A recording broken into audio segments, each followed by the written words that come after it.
अस्सलाम वालेकुम। स्वागत करते हैं। वेलकम, खुशनुमा आप सब लोगों को हमारे चैनल फन एक्टर्स में। उम्मीद करते हैं सब बड़े होंगे, खुश होंगे, चिमड़े भी होंगे। मैं बिल्कुल किदरत सलाम फन। और आप लोग की वीडियो लेकर आए। Israel is helping India, Hamas was inside Pakistan occupied Kashmir. क्या ओह हो रहा है? क्या डिटेल दिया हुआ है? अब ये का सीन हो गया भाई। तो कुछ ये तो नया पता था नहीं। कि इजराइल सपोर्ट करेगा वो इंडिया तो को। बहुत पहले तो नहीं, वो कह रहे कि हेल्प कर रहा है, कह रहे कि हेल्प कर रहा है। तो कर रहा तो है ये वो उसका तो हमें पहले से पता था कि इंडिया और इसराइल के रिलेशंस काफी अच्छे हैं, तो अच्छे डेफिनेटली हैं। किसी ना किसी चीज में तो हेल्प करेंगे ही करेंगे।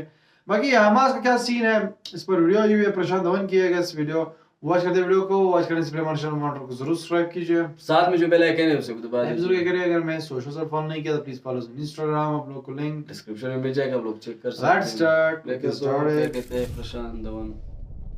अच्छा प्रशांत धवन, यस।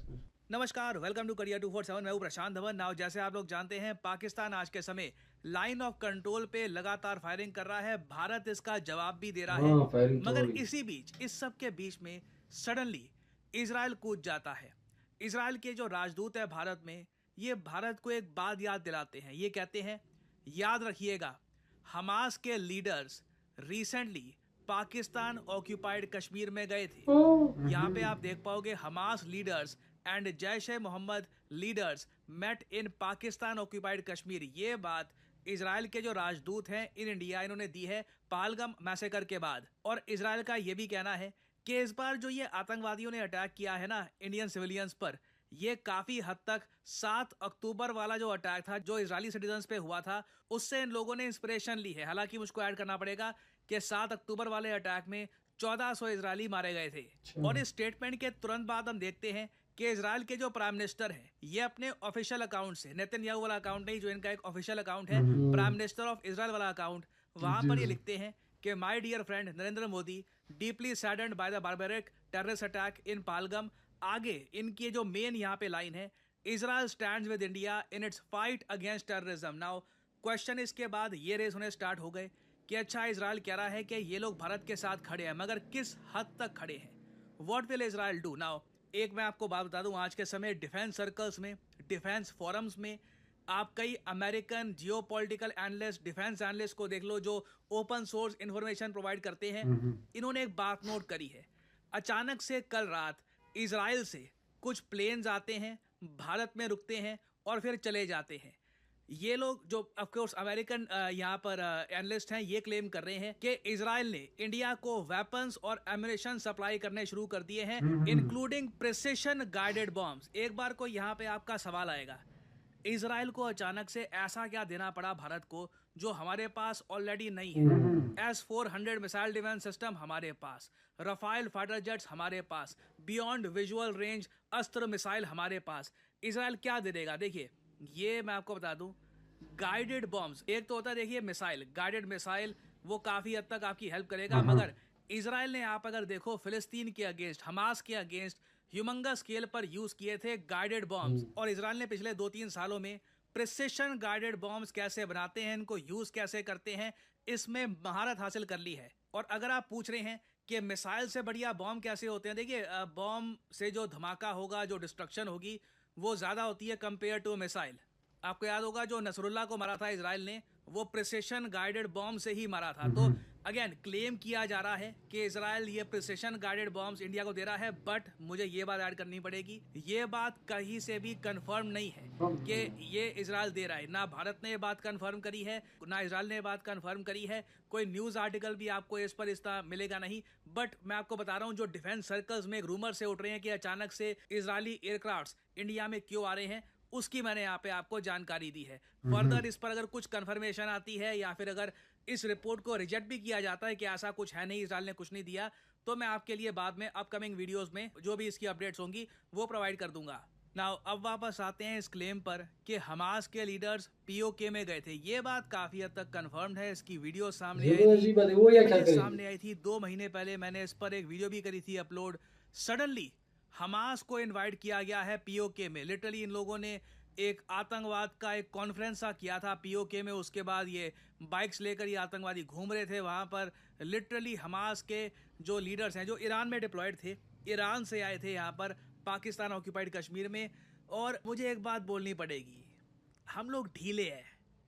जब मैं वर्ड यूज करता हूँ ना ढीले, वो genuinely you need to feel that, वो हर जगह दिखता है, सड़कों पे कचरा पड़ा हुआ है, कई चीजें जो होनी चाहिए आराम आराम से हो रही है, वो एटीट्यूड हर जगह आपको दिख जाएगा ढीले होने का। When you are not disciplined, जब आप अलर्ट नहीं हो, जब आपके सामने कोई चीज हो रही है और तब भी आप कुछ एक्शन लेते नहीं हो। This was a huge red flag for India कि अचानक से हमास पीओके में क्या कर रहा है। फिर आसिम मुनीर का वो स्पीच वगैरह, we should have been more vigilant, बोलना पड़ेगा, we should have been more vigilant. और अगेन जियोपॉलिटिक्स में देखिए, कोई आपका फ्रेंड ऐसा नहीं है कि बिना इंटरेस्ट के होगा, हर कंट्री का अपना इंटरेस्ट है। इजराइल जो आज के समय कह रहा है कि हमास ने देखो पीओके में विजिट किया था, इसके पीछे इजराइल का स्वार्थ यह है कि इजराइल चाहता है कि भारत हमास को एक आतंकवादी संगठन डिक्लेयर कर दे, जैसे कि यूरोप ने, यूएस ने और वेरियस और कंट्रीज ने डिक्लेयर कर रखा है। इंडिया अभी भी हमास को एक आतंकवादी संगठन मानता नहीं है। तो अगेन देखना ये होगा कि भारत क्या अब हमास लीडर्स को आतंकवादी मानेगा आफ्टर देयर पीओके विजिट, और जो यहाँ पर ये सब हो रखा है, क्या हम यहाँ पे बड़ा स्टेप लेंगे या फिर हम मान के चलेंगे यहाँ पर कि इजराइल ये सब बस इसलिए कर रहा है क्योंकि इनका खुद का पर्सनल इंटरेस्ट है। बट अगेन यहाँ पे मैं कभी ये नहीं बताऊंगा आपको कि क्या भारत को करना चाहिए वगैरह। जो जानकारी है ये मैंने आपके सामने रख दी है, बाकी आपके ऊपर है कि आप इस जानकारी के बेसिस पे आप क्या मानते हैं। डू यू बिलीव कि इंडिया को हमास को एक आतंकवादी संगठन डिक्लेयर करना चाहिए, या फिर आप मानते हैं कि नहीं ऐसा नहीं करना चाहिए। बट सो ये वीडियो जो कि ये बहुत ही शॉकिंग न्यूज है, बहुत ही अजीब लगा कि यार देखो एक चीज है, जिस तरह कि प्रशांत ने ये बात की कि यार हर कंट्री जो होती है उनके अपने एक इंटरेस्ट होती है, अपने एक मुफाद होता है, मतलब जियो पॉलिटिक्स में ये तो चलता रहता है। क्योंकि हर कोई अपने एक हिसाब से चलता है। तो जहाँ तक इजराइल का हेल्प की बात है, या वो हेल्पिंग कर रहा है या नहीं कर रहा है वो तो हमें पता नहीं है, लेकिन जहाँ तक बात की जाए कि वो ऐसा क्यों कर रहा है, कभी कभार सोशल मीडिया में देखने को मिलता है कि जब इजराइल और फलस्तीन में कुछ सीन चल रहा होता है तो कुछ एक मतलब वहाँ पे लोग मारे जाते हैं तो कुछ इंडिया के लोग खुश हो जाते हैं। तो यार मुझे बहुत अजीब लगता है। मैं पर्सनली ये बात कर रहा हूँ कि यार आप लोग किस बात से खुश हो रहे हो कि वो फलस्तीनियन को मार दिया, आप लोग खुश हो गए। भाई हम लोग तो ये कहते हैं कि ये जो पहलगाम में हुआ, मुझे पर्सनली बहुत दुख हुआ, मतलब नहीं होने चाहिए यार, वो बेगुनाह लोग क्यों मारे गए। ठीक है, एक कंट्री का दूसरी कंट्री के साथ चल रहा है, जिस साथ बंदूक है उसी के साथ लड़ो, आप बेगुनाह लोगों को क्यों मारे। तो ये चीज होनी चाहिए, इंसाफ की बात होनी चाहिए कि अगर एक जगह पे लाशें गिर रही है उस पे लोग अगर खुश हो रहे हैं और एक जगह पे अगर लाशें गिर रहे वहाँ पे फिर सेड हो रहे, तो फिर ये कहा कि तो ये नहीं। अब इजराइल की बात करें कि वो कह रहे हैं कि हमास का लीडर वो कश्मीर गए हैं या वहाँ पे वो कुछ एक्टिविटीज करेंगे। भाई वो क्यों जाएंगे, हमास का लीडर वो कश्मीर में क्या करेंगे। तो ये लोग अपना कुछ ना कुछ बढ़ाने। देखो जिस तरह की इन्होंने बात की कि इंडिया नहीं मान रहे, क्या कहते हैं, हमास को टेररिस्ट वो नहीं मान रहे। अब शायद वो कुछ काम करवाने के लिए इस तरह के जो है वो कहते हैं ना हथकंडे यूज कर रहे हैं कि यार इंडिया कहीं ना कहीं ये करे कि हमास जो टेररिस्ट ऑर्गेनाइजेशन है ये वो सब कुछ, तो वो अपना काम निकलवाने के लिए इस तरह का सीन करवाता है। ये जियो पॉलिटिक्स में होता रहता है भाई, ये इस तरह की चीज बात है। बिल्कुल, अभी हम यही बोल रहे हैं कि जिधर भी आप लोग मर रहे, इनोसेंट मर रहे, उसके खिलाफ लोगों को बात करनी चाहिए, चाहे जो भी हो, चाहे वो अगर इसराइल प्रेसिडेंस पे कर रहा हो, चाहे वो कश्मीर में जो पहलगाम में हुआ उन पे हुआ हो, चाहे म्यांमार में हो रहा हो, चाहे उयूर पे हो रहा हो, चाहे यमन पे अटैक हो रहे हो, चाहे जिधर भी हो रहे, नहीं होने चाहिए। आम को जो है क्यों मारे बंदा, मतलब इससे क्या हासिल करेंगे, कुछ नहीं हासिल करते। बस ये है कि बस पावर के लिए बस ये करना पड़ रहा है।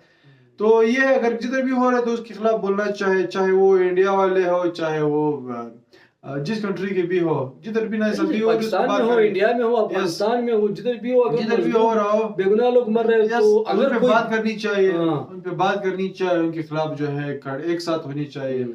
तो बाकी ये वीडियो थी, सजेस्ट करते हैं। बाकी ये इसमें कितनी वो है सच्चाई तो मुझे नहीं लगता है यार इसमें, शायद आए होंगे क्योंकि ईरान में फिर ये है, ईरान और हमास का फिर ये रिलेशंस अच्छे हैं, तो शायद वहां से कश्मीर में वो क्या कर रहे हैं, वो कश्मीर में शायद वो अपनी एक्टिविटीज बढ़ाने के लिए, लोगों को रिक्रूट करने के लिए सब कर रहे हैं। ये जो है इजराइल अपना, ये जो आप लोग कहते हैं कि इजराइल हमारा दोस्त है, भाई आप लोग गलतफहमी में हो। खैर वो उनकी अपनी मर्जी है। बस ये है कि इजराइल इन मामलों में काफी आगे है, इन चीजों में किसी को दोस्त बना सकता भी है। और यूएस और वो दोनों है कि वो हमारे पश्तो में कहते हैं कि दोनों एक घोड़े के कान है, तो एक घोड़े के कान है इनसे। बाकी ये वीडियो थी, अगर वीडियो पसंद आए तो please follow channel for actors, साथ में जो मेरा एक है उसे भी दबा दीजिए। हम तो चले कि सब मिल रहे हैं। तो अभी के लिए इतना ही, अल्लाह हाफिज़।